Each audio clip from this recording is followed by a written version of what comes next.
Fortunately, the other sign in chapter 12 is not hard to figure out, because John tells us.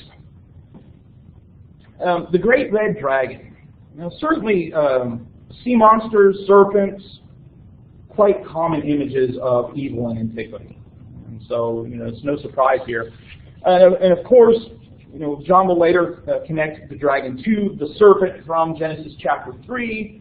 So certainly we can see why presenting the main evil character here as a dragon or a serpent makes sense. And of course, there's a lot of serpents and sea monsters with multiple heads. By saying it's a red dragon, though, what's communicated by him being a red dragon? Just a combination of red again, and being evil, or like, even if you look at literature today, you say like the sky turns red and everything, it's not a good thing. Yeah, that foreboding nature of that, and especially with the dragon's desire to kill somebody, right? He wants to find somebody he can kill. Right? So the violence, the bloodshed, the evil that's just kind of present by seeing this great red dragon. This dragon has multiple heads, 7 heads, 10 horns, and 7 diadems on his head. Maybe suggestive of the image of a multi-headed Leviathan of Jewish literature, even in the Old Testament, maybe the Hydra, kind of serving as background images here. I don't think, though, that this is, there's something important about the 7 heads that I think comes out more in chapter 13 and chapter 17. And so it's connecting it to the first beast and some of the other things there. And so I don't think it's just 7 heads just to have 7 heads. The crowns here are diadems, and so your translation might actually say diadems as opposed to crowns. This is the diadema crown, suggesting authority. But one of the things to notice here is that what we see with Satan and what we see with the 2 beasts that he will kind of call forth in chapter 13 is this kind of pale imitation, some commentators use the term parody, of God.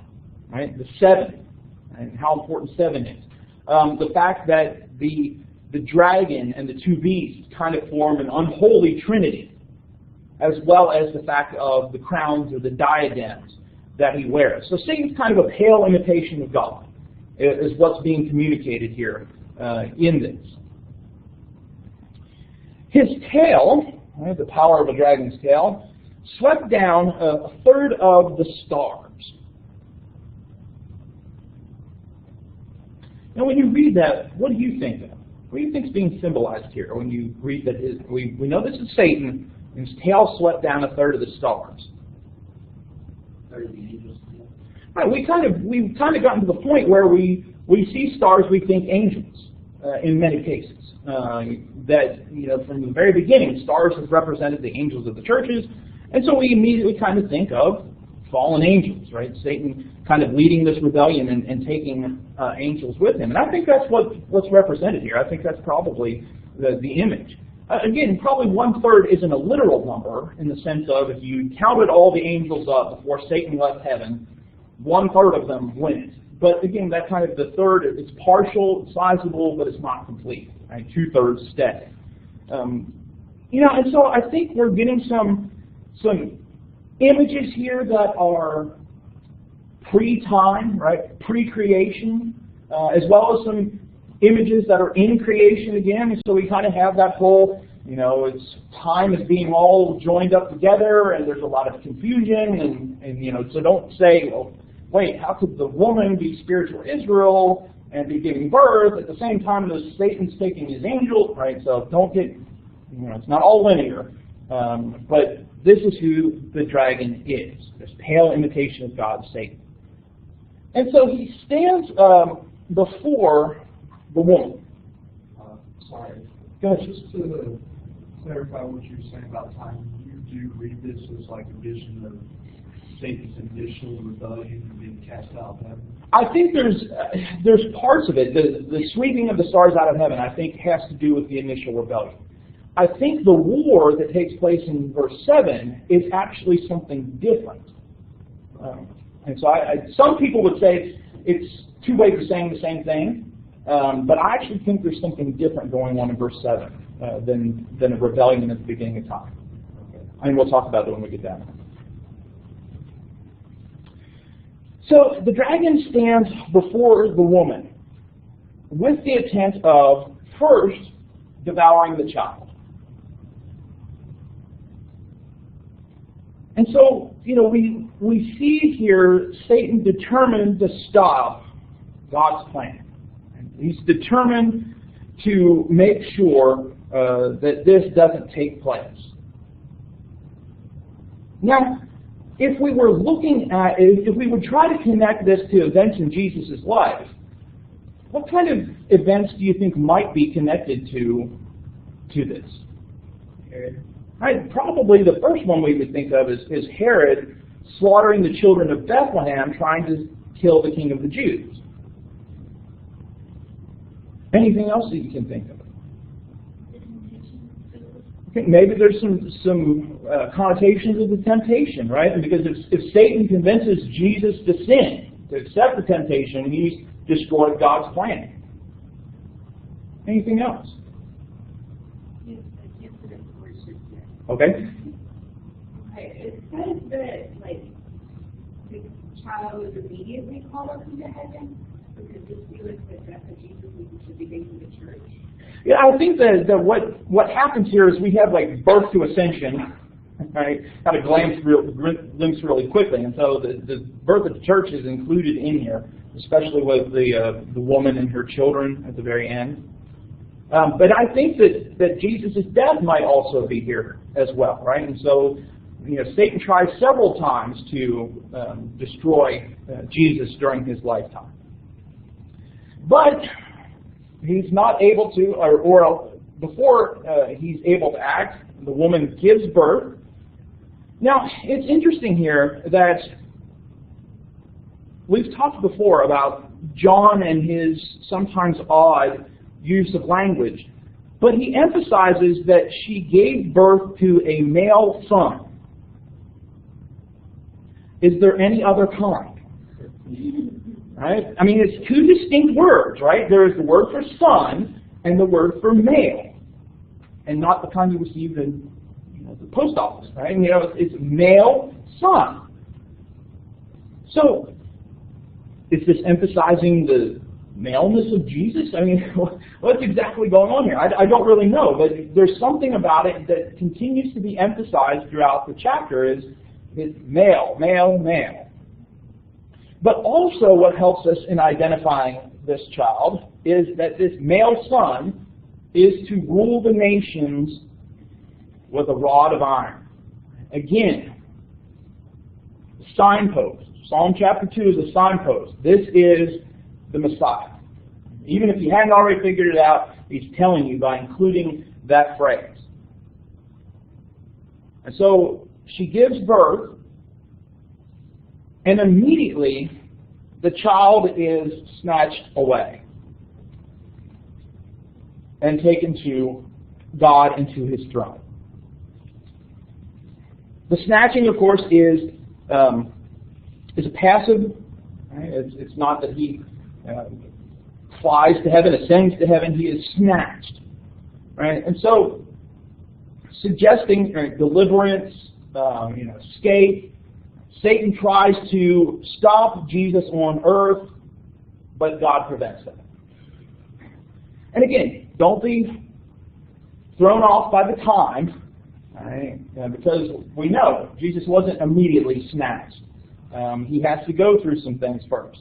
But the idea is that Satan tries to stop God's plan, tries to stop Jesus' activity, but God delivers him out of that.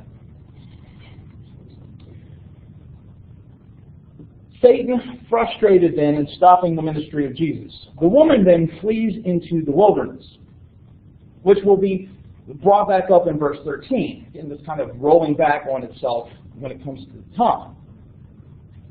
She flees into the wilderness. Now, we, of course, think of wilderness, maybe wilderness wanderings after the Exodus. We think of it as a period of testing, but it was also a period of God's protection, a place of God's protection. When you read through Deuteronomy, through Moses, God talks about the times of how much He protected Israel and how their clothes didn't wear out, their shoes didn't wear out because of God's protection. And so the wilderness, a place of protection as well. And that's reflected in the fact that she is going to a place that's been prepared for her by God. God's going to offer the woman shelter, and she's going to be nourished there for 1,260 days. Again, right? 1,260 days, 42 months, 3.5 years. So the shelter is going to be offered only for a limited time. She's going to have to face the dragon again. And so there's some protection here, but there's also some things that she's going to have to face.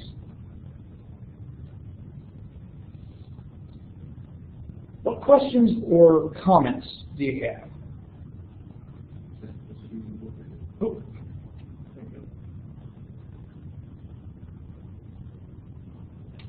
We move on then to chapter 7.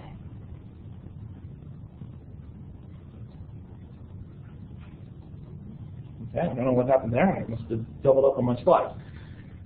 Verse 7. War breaks out in heaven. Now, is this a repeat of the first part, or is this something different? I think it's something different. And I certainly understand the argument, and I wouldn't say that it's absolutely impossible. But I think what might be suggested here is that Satan has tried to stop Jesus' birth. Maybe what occurs that we don't know about is he tries to stop Jesus from taking his place at God's right hand. And so this is kind of another event where there is this rebellion, this war in heaven. Because he's taken to the throne, of course, thinking about Jesus sitting down at the right hand of God.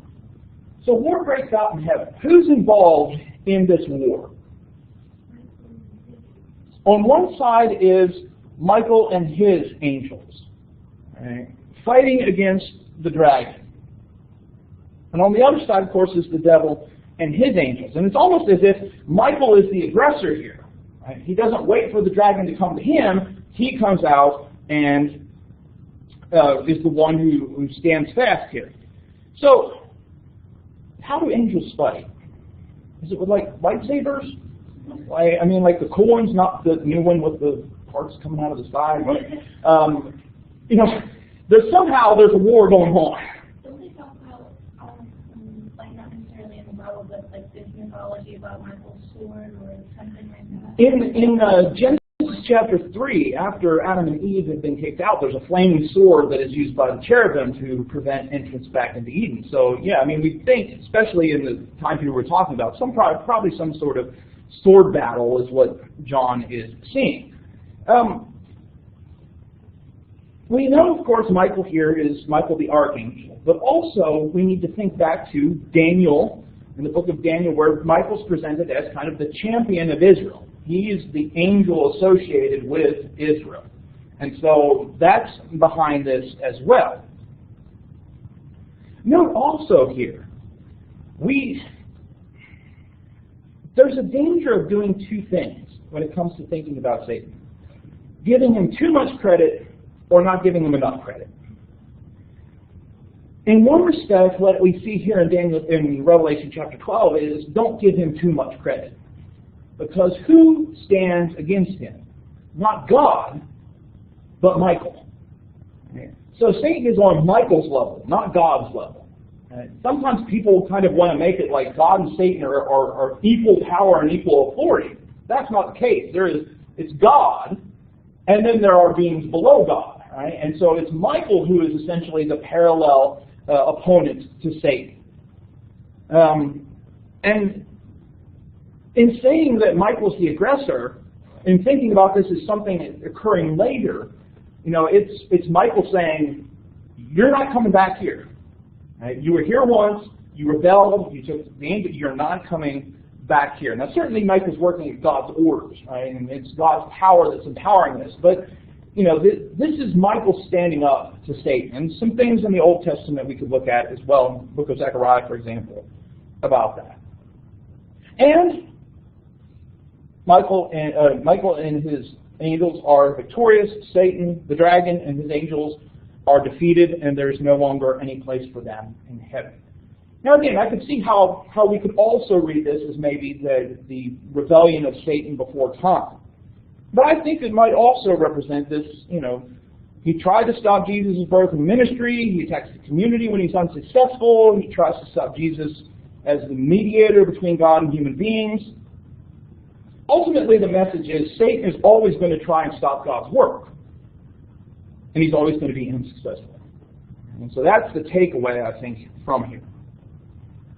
Satan and his angels are expelled. There is no longer a place for them in heaven. It kind of makes me think of the book of Job.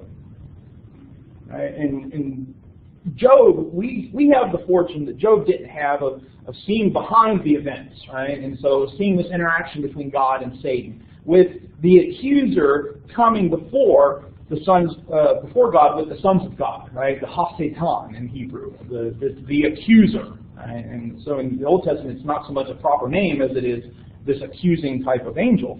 And so he's able to come into God's presence. And perhaps what's being suggested here is he's now been expelled. And the accuser is not allowed in God's presence anymore because of the work of Jesus. And so the great dragon is thrown down. Once again defeated, once again cast out. But we're also told that he's the ancient serpent. And there are passages in the New Testament which could be read to identify the serpent of Genesis 3 with Satan. But this is the only passage that clearly identifies the serpent as Satan. And there are other passages which hint at it. So he's that ancient enemy of humanity, the one that encouraged humanity to sin. But he is also the devil and Satan. He is the adversary. Right? That's what the term devil means. He is the Satan or the accuser. And that's what the term Satan means. Right? And so he's standing against human beings and the relationship with God. But also, he's the deceiver of the whole world.